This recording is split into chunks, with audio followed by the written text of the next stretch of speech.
여호와께서 모세에게 말씀하여 이르시되 이스라엘 자손에게 명령하여 돌이켜 바다와 믹돌 사이에 비아히로답 곧 바알스본 맞은편 바닷가에 장막을 치게 하라. 바로가 이스라엘 자손에 대하여 말하기를 그들이 그 땅에서 멀리 떠나 광야에 갇힌 바 되었다 하리라. 내가 바로의 마음을 완악하게 한즉 바로가 그들의 뒤를 따르리니 내가 그와 그의 온 군대로 말미암아 영광을 얻어 애굽 사람들이 나를 여호와인 줄 알게 하리라 하시매 무리가 그대로 행하니라. 그 백성이 도망한 사실이 애굽 왕에게 알려지매 바로와 그의 신하들이 그 백성에 대하여 마음이 변하여 이르되 우리가 어찌 이같이 하여 이스라엘을 우리를 섬김에서 놓아 보내었는가 하고 바로가 그의 병거를 갖추고 그의 백성을 데리고 갈세 선발된 병거 600대와 애굽의 모든 병거를 동원하니 지휘관들이 다 거느렸더라. 여호와께서 하셨으므로 그가 이스라엘 자손의 뒤를 따르니 이스라엘 자손이 담대히 나아갔습니다. 애굽 사람들과 바로의 말들 병거들과 그 마병과 그 군대가 그들의 뒤를 따라 바알스본 맞은편 비아히롯 곁 해변 그들이 장막 친 데에 미치니라. 바로가 가까이 올 때 이스라엘 자손이 눈을 들어본즉 애굽 사람들이 자기들 뒤에 이른지라. 이스라엘 자손이 심히 두려워하여 여호와께 부르짖고 그들이 또 모세에게 이르되 애굽에 매장지가 없어서 당신이 우리를 이끌어내어 이 광야에서 죽게 하느냐? 어찌하여 당신이 우리를 애굽에서 이끌어내어 우리에게 이같이 하느냐? 우리가 애굽에서 당신에게 이른 말이 이것이 아니냐? 이르기를 우리를 내버려 두라. 우리가 애굽 사람을 섬길 것이라 하지 아니하더냐? 애굽 사람을 섬기는 것이 광야에서 죽는 것보다 낫겠노라. 모세가 백성에게 이르되 너희는 두려워하지 말고 가만히 서서 여호와께서 오늘 너희를 위하여 행하시는 구원을 보라. 너희가 오늘 본 애굽 사람을 영원히 다시 보지 아니하리라. 여호와께서 너희를 위하여 싸우시리니 너희는 가만히 있을지니라. 아멘. 여러분들 혹시 자기주도 학습법이라는 말을 들어보셨나요? 자기주도 학습법.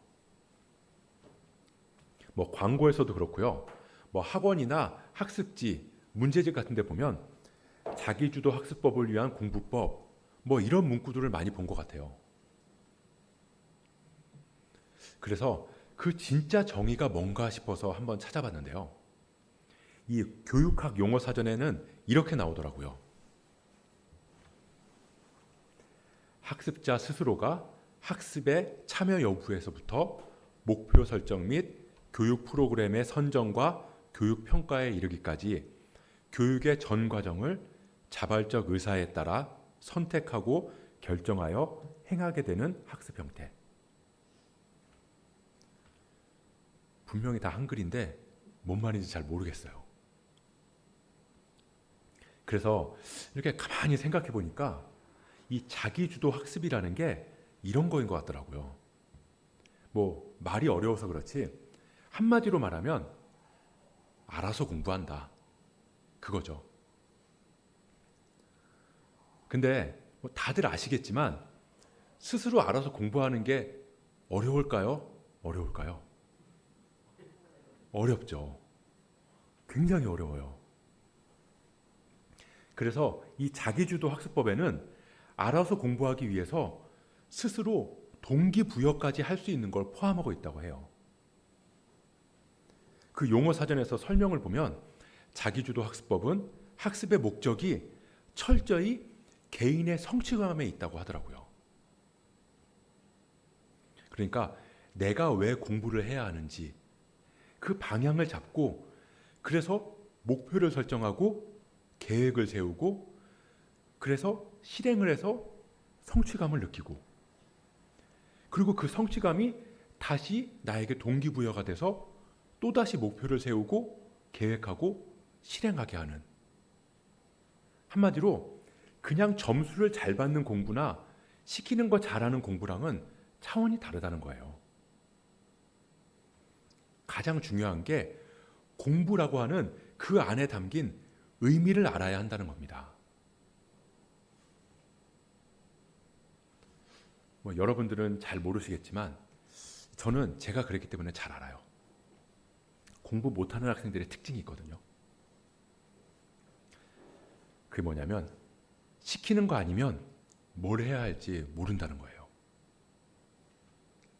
예를 들어서 수학 시간에 선생님이 수학을 가르쳐 준다 그러면 그러니까 오늘은 교과서 몇 페이지에 나오는 무슨 단어를 가르쳐 주신다 그렇게 하면 그것만 하는 거예요. 그 선생님이 그 시간에 하는 말씀만 듣고요. 그래서 그리고 나서 예제 문제랑 그 뒤에 있는 연습 문제를 풀어라 하면 딱 그것만 푸는 거죠. 그러니까 그렇게 시키는 것만 하는 거예요. 물론 그것도 안 하고 못 따라가기도 했지만 그래도 시키는 걸 하면 내가 공부했다라고 하는 그런 보람을 느끼거든요. 그래서 시키는 것만 하고 공부를 다 했다고 생각한다는 거죠. 근데 문제는 자율학습 시간이에요. 선생님께서 이 자율학습 시간에 알아서 공부하라고 하면 뭘 해야 할지 모르겠다는 거죠. 이게 알아서 공부하라고 하는데 알아서 공부해 본 적이 없거든요. 그래서 결국 뭘 하냐면요. 놀아요. 엎드려서 자거나 친구들하고 옆에서 수다를 떨거나 이야기를 해요. 개 중에 조금 나은 애들은 그 시간에 숙제 같은 걸 미리 하기도 하는데요. 그래도 어쨌든 이 자율학습 시간은 공부한 것 같지 않다는 거예요. 근데 왜 공부해야 되는지를 아는 애들은 그 시간에 자기가 무슨 공부를 해야 할지를 아는 거예요. 그래서 그 부분을 그 시간에 집중적으로 공부할 수 있다는 겁니다.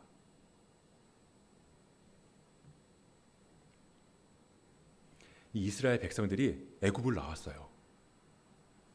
근데 이 이스라엘 백성들이 애굽을 나오긴 했고 종살이 하던 삶에서 해방된 것도 너무 좋은데 이제 뭘 어떻게 해야 하는지를 잘 모른다는 거예요.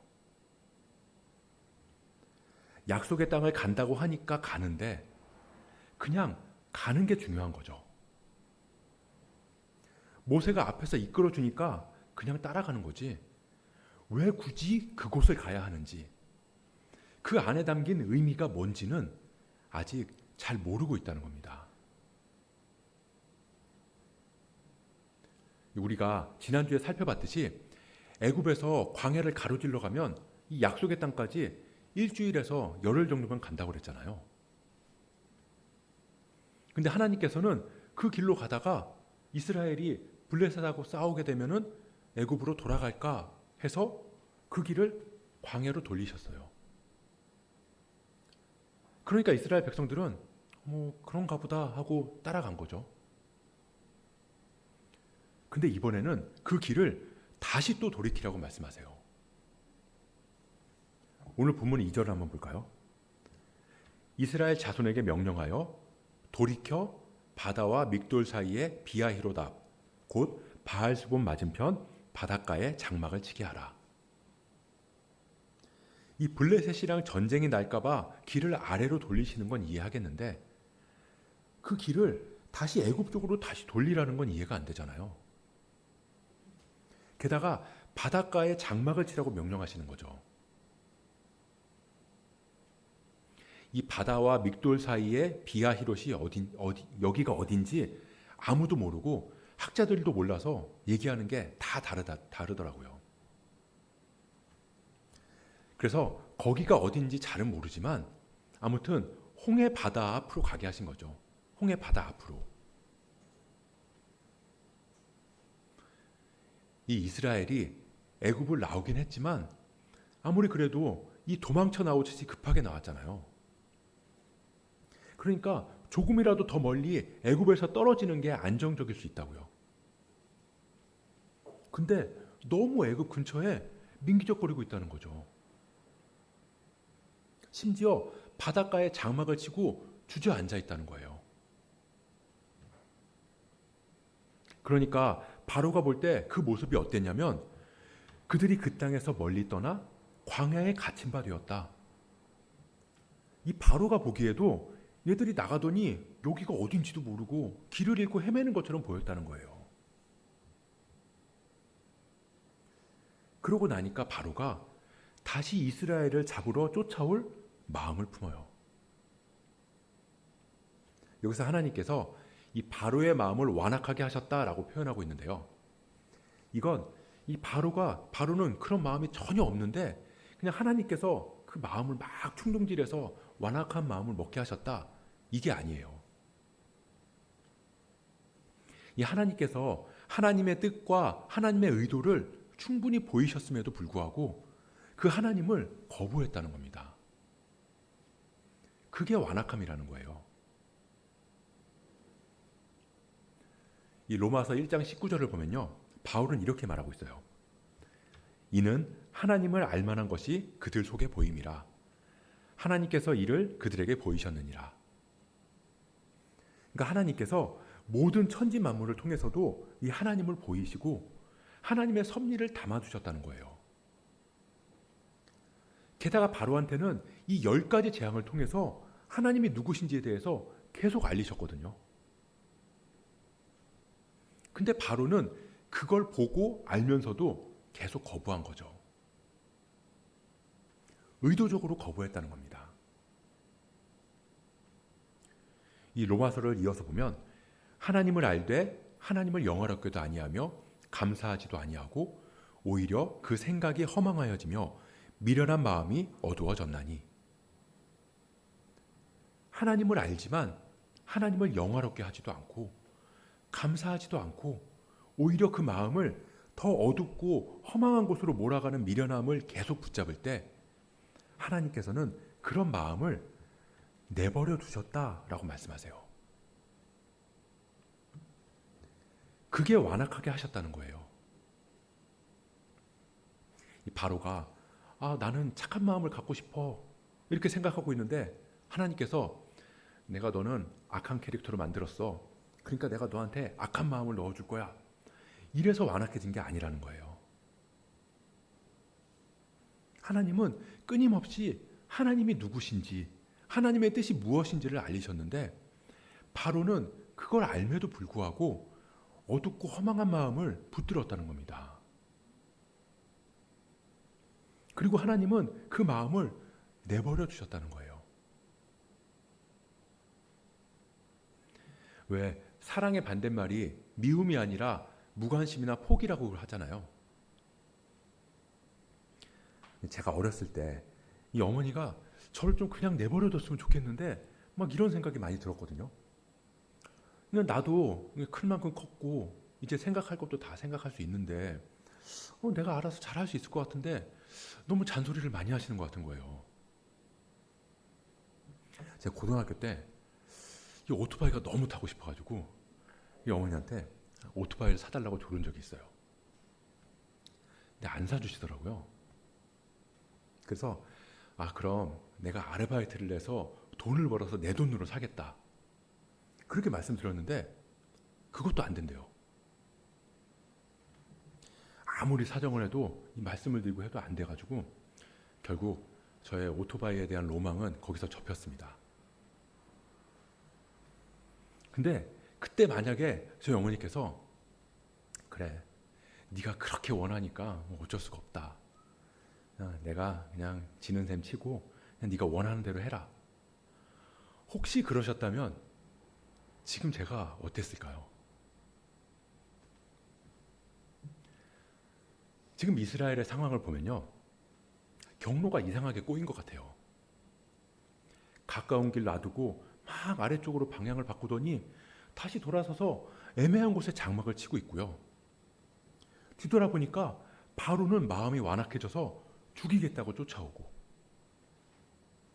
여기서 나오는 우리의 한마디 망했다. 근데 놀라운 건 내가 그로 말미암아 영광을 얻어. 모든 게 다 꼬여있는 것 같은 상황 속에서도 상황을 뛰어넘는 하나님의 인도하심을 보게 하신 겁니다. 이 사람은 끊임없이 하나님을 바라보지 못하고 자기가 익숙한 것만 보게 되어 있어요. 이 지난주에 본 것처럼 하나님께서 구름 기둥과 불 기둥으로 그들을 지키셨음에도 불구하고 이스라엘은 여전히 그들의 눈에 보이는 익숙한 것들만 바라보게 된다는 겁니다. 10절을 한번 볼까요? 바로가 가까이 올 때 이스라엘 자손이 눈을 들어 본즉 애굽 사람들이 자기들 뒤에 이른지라. 이스라엘 자손이 심히 두려워하여 여호와께 부르짖고. 이스라엘이 뭘 보죠? 눈을 들어 본즉 애굽 사람들이 자기들 뒤에 이른지라. 하나님의 인도하심이 아니라 애굽 사람들의 모습이 눈에 들어온 거예요. 그들의 모습이 너무나 크게 느껴진 겁니다. 그래서 막 부르짖어요. 그들이 또 모세에게 이르되 애굽에 매장지가 없어서 당신이 우리를 이끌어내서 이 광야에서 죽게 하느냐? 어째서 당신이 우리를 애굽에서 끌어내서 우리한테 이같이 하냐? 우리가 애굽에서 너한테 말하지 않았냐? 나 좀 내버려 둬라. 우리가 애굽 사람을 섬긴다고 하지 않았냐? 애굽 사람들 섬기는 게 여기서 죽는 것보다 훨씬 낫겠다.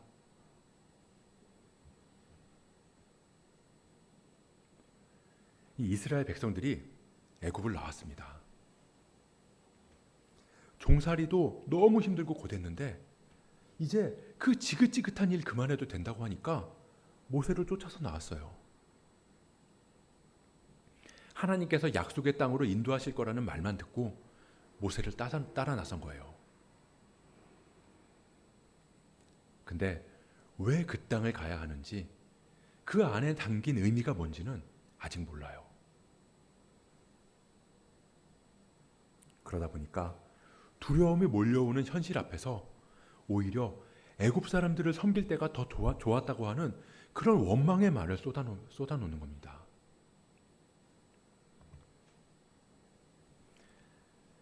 이 교도소에 가보신 분 안 계시죠? 저도 교도소에 가본 적은 없는데요. 이 교도소, 감옥이라고 하잖아요. 그 안에는 자유가 없어요. 그냥 주는 대로 먹고 시키는 대로 하고 구속된 삶을 살아가는 거죠. 그래서 그 자유가 박탈된 걸 견디지 못해서 뭐 탈옥하겠다는 사람들도 있잖아요. 근데 그 감옥을 나오게 됐는데 다시 감옥으로 돌아가고 싶어하는 사람들도 있다는 거예요. 이 기사 내용이 보일지 모르겠어요. 다시 교도소에 가고 싶어서 범죄를 저질렀다는 그런 기사 내용이에요. 근데 우리는 이해가 안 되지만 어찌 보면 그게 이스라엘의 모습이고 우리의 모습일 수 있다는 거예요. 막상 자유가 주어졌는데 뭘 해야 할지 모른다는 겁니다. 그 자유의 의미도 모르겠고 뭘 바라보고 살아야 할지도 모른다는 거예요. 마치 시키는 대로 공부는 하지만 스스로 공부하라고 하면 뭘 해야 하는지 또 왜 해야 하는지도 모르는 채 이렇게 공부할 거면 차라리 맞으면서 공부하는 게 낫겠다. 그렇게 말하는 것처럼 말이죠.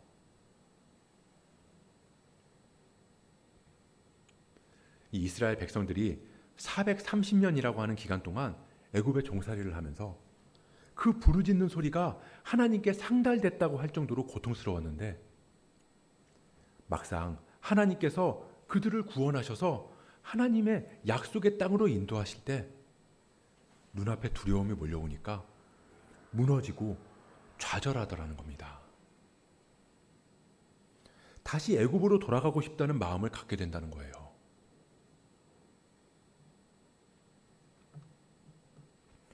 전 요즘에 이 친구들을 거의 만나지 못하는데요. 이 전에 다니던 직장 동료들이나 이 가끔 친구들을 만나거나 전화를 할 때면요, 이 마음이 착잡할 때가 있어요. 이 애들은 잘 나가는 것 같거든요. 돈도 좀 벌고 조금씩 재산도 쌓아가기도 하고요. 이 나이가 들수록 차도 업그레이드 되는 것 같고, 뭐 이번에는 어디 여행을 가네, 뭐 어디를 가서 골프를 치네, 뭐 이런 얘기들을 하면요, 저는 뭐 딱히 할 말이 없는 거예요. 그리고 돌아오는 길에 괜히 뭐 내가 작아지는 것 같고 막 그런 느낌이 드는 마음이 막 훅 하고 들어올 때가 있어요. 이 내일 모레부터 이 설 연휴가 시작되잖아요. 이제 가족들도 만나고 친척들도 만나게 될 텐데요. 그때 이 믿지 않는 친척들은 이 교회 다닌다고 하면 굉장히 안타깝게 바라보는 사람들이 있어요. 어쩌다 그런 데 빠진 거냐, 뭐 그런다고 뭐 생활이 나아지냐, 뭐 돈 내고 시간 내고 왜 그런 고생하냐. 근데 우리는 알죠. 신앙생활이 그게 전부가 아니라는 건 말이에요. 우리는 왜 믿음을 갖고 왜 신앙생활을 하는지, 그리고 신앙인으로서 걸어갈 그 길에 담긴 의미도 다 알고 있어요. 근데 그 의미를 모르고 그 안에 하나님의 뜻과 하나님의 섭리도 모른 채 신앙생활을 하게 되면요, 그냥 예수 믿으면 잘 산대, 예수 믿으면 마음에 안정이 있대, 교회 안에서 사람들하고 좋은 관계 맺으면 여러모로 도움도 많이 돼, 그냥 이렇게 신앙의 길을 따라 나서게 되면요, 우리는 두려움이 몰려올 때 주저앉을 수밖에 없어요. 나에게 큰 어려움이 찾아왔을 때, 건강이 나빠지고 관계의 문제가 틀어지고 사업이 어려워지고 마음이 무너질 때, 그때 우리는 이스라엘 백성들처럼 말하게 된다는 겁니다. 하나님 믿으면 복 주신다면서요. 나 열심히 했는데 나 왜 이래요? 내가 괜히 하나님 믿는다고 그랬어. 차라리 옛날이 좋았지.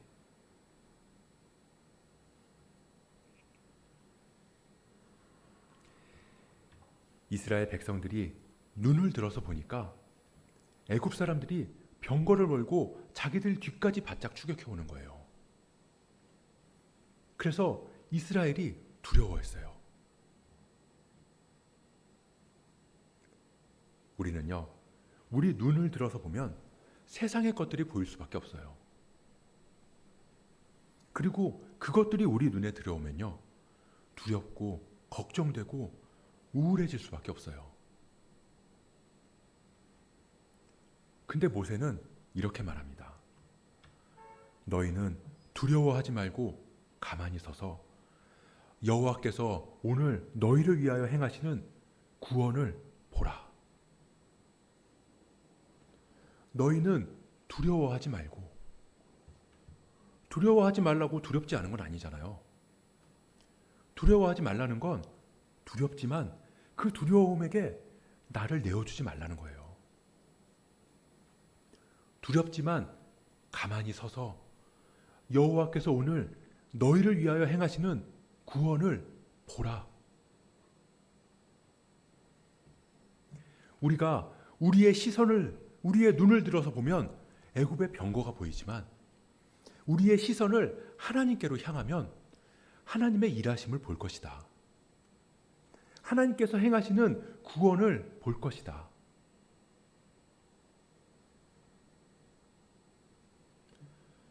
모세는요, 두려워하는 이스라엘 백성들한테 하나님이 이렇게 해주실 거고 하나님이 이렇게 지켜주실 거야, 이렇게 말하지 않았어요. 모세는 두렵게 떨고 있는 그런 이스라엘 백성들한테 너희는 가만히 서서 하나님께서 행하시는 구원을 보라. 설득이 아니라 선포를 합니다.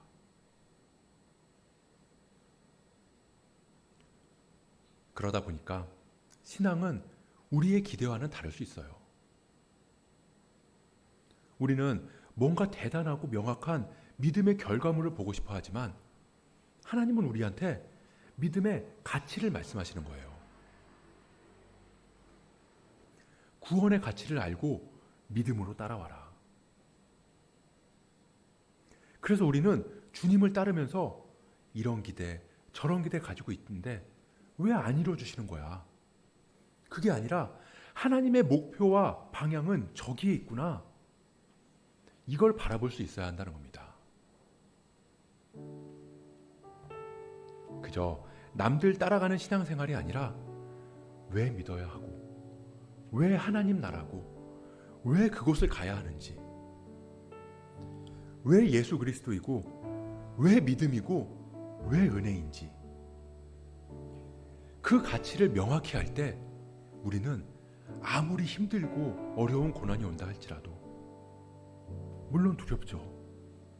하지만 그럼에도 그 두려움에 압도당하는 게 아니라 가만히 서서 하나님을 의지하면서 하나님의 일하심을 볼 수 있을 줄 믿습니다. 우리는 만족이 아니라 약속을 믿고 가는 사람들입니다. 오늘 내 삶은 힘들고 버거울지라도, 오늘은 너무나 두렵고 막막할지라도 우리가 주님 주신 약속 붙들고 눈을 들어 하나님의 일하심을 바라볼 수 있기를 주님의 이름으로 축복합니다.